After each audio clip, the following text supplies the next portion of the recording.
Hi and welcome. My name is Dr. John Mason and I founded the Stress Education Center in 1978.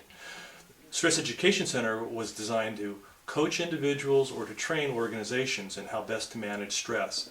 Today what we're going to talk about is how we can use temperature training biofeedback to monitor your physiology and to control stress, and it can lead to certain symptoms.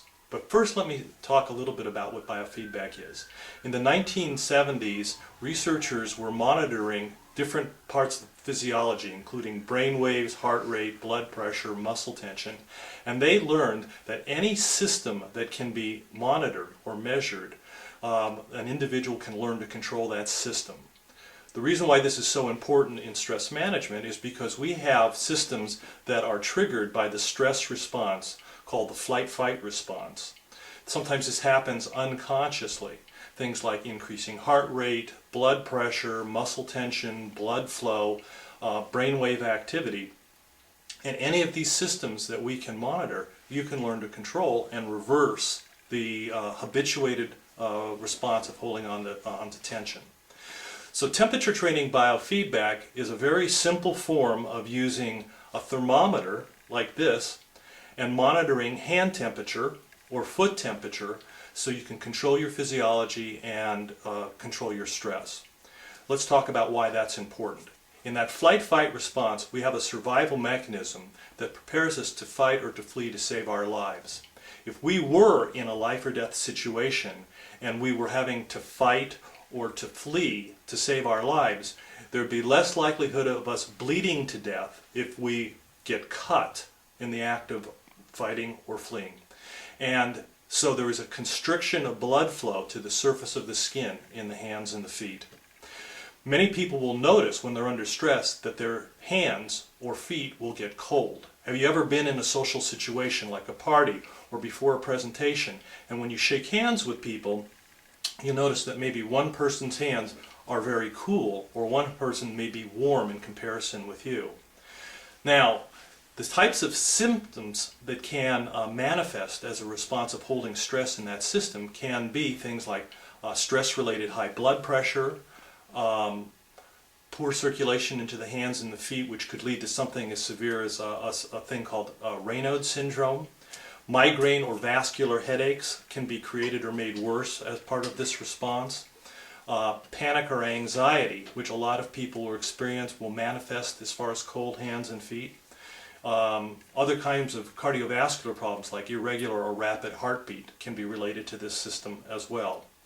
So our job is to use temperature training biofeedback to make you aware, number one, of where you're holding stress or tension in that system, and then giving you the objective information on how you can let go of stress. Now, how do you do temperature training biofeedback? It's very simple.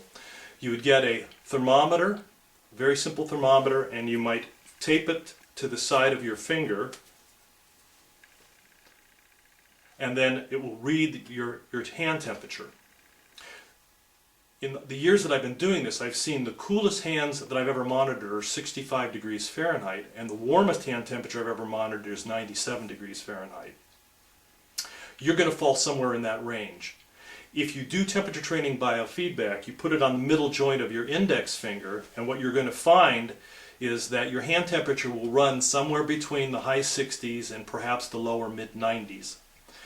What we want to do is we want you to allow yourself to let go and to warm your hands. Let the vasodilation occur in those blood vessels. You want to warm your hands to 93 to 95 degrees.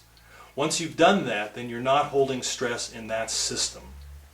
Now, there are many people who will find rather miraculous results, like reducing or eliminating migraine headaches, their blood pressures going down, definitely controlling panic or anxiety, sometimes emotions like anger or rage.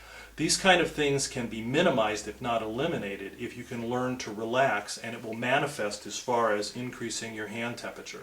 Once you've developed that skill, then you will have the ability to control physical and emotional symptoms. Now, in order to do that, there's a couple other things that you need to know about.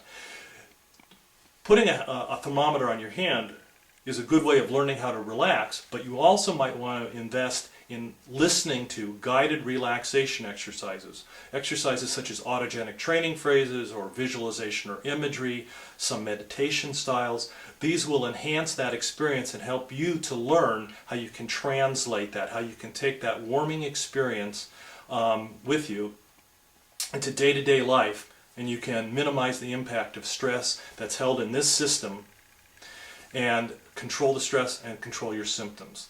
Okay, if you need to know more information, you can visit the Stress Education Center's website at www.dstress.com, because we have a list of articles and we have a list of resources and materials like audio programs where you can learn to not only relax but to manage the stress in this particular system. My challenge to you is that you really begin to use these techniques and find the one that works best for you and use it regularly so that you can control the stress, you can minimize the symptoms that you may be experiencing, and you can improve the quality of your life. Again, this is Dr. John Mason at the Stress Education Center. Thank you for spending your few minutes with me. Good luck to you and good health.